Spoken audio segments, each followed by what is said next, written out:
এক, কলেরা হবে। দুই, এমন রোগ হবে যেটা বংশে ছিল না, যেটা ডাক্তার চিনে না।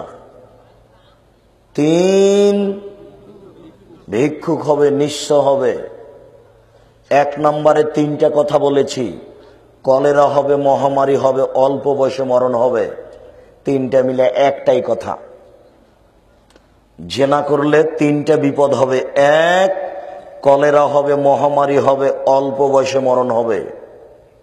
দুই, এমন রোগ হবে যেটা বংশে ছিল না, যেটা ডাক্তার চিনে না। তিন, ওকে ভিক্ষুক হতেই হবে, আজ হোক আর কাল হোক।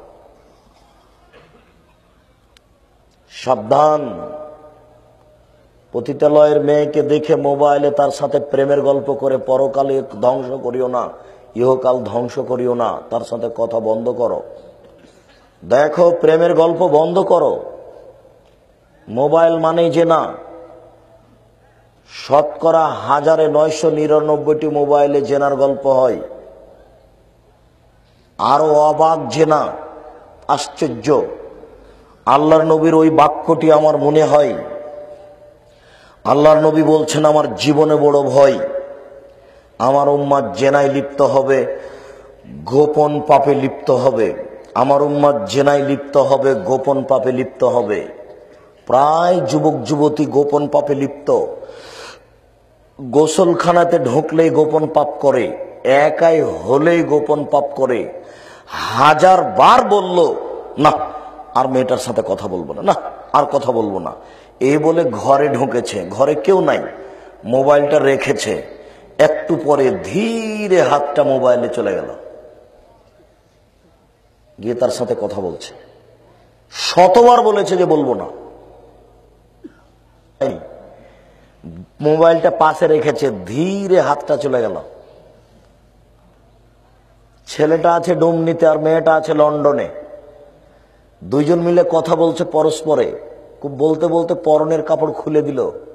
দুইজন দুই জায়গাতে উলঙ্গ হয়ে কথা বলছে।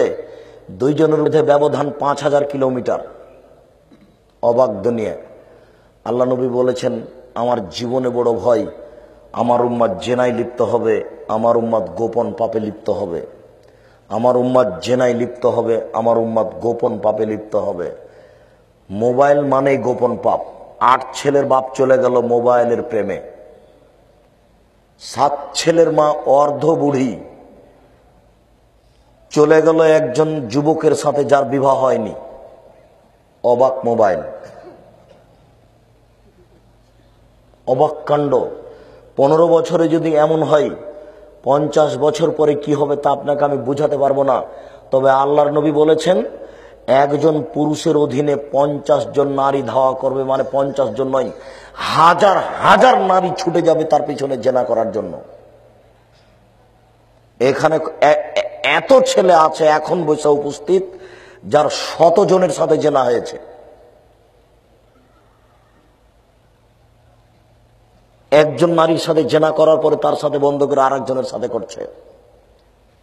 ওরে 3rd পার্সন, নোংরা, বেহায়া, বর্বর, অসভ্য মেয়ে বুঝতে পারে না তার সাথে জেনায় লিপ্ত হচ্ছে। অঙ্গ প্রত্যঙ্গ তার সামনে খুলে দিচ্ছে, অথচ তার স্বামী একজন হবে। সে একটু লজ্জা করে না, সে একটু শরম করে না, সে একটু হায়া করে না, সে একটু দ্বিধাবোধ করে না। শোনো।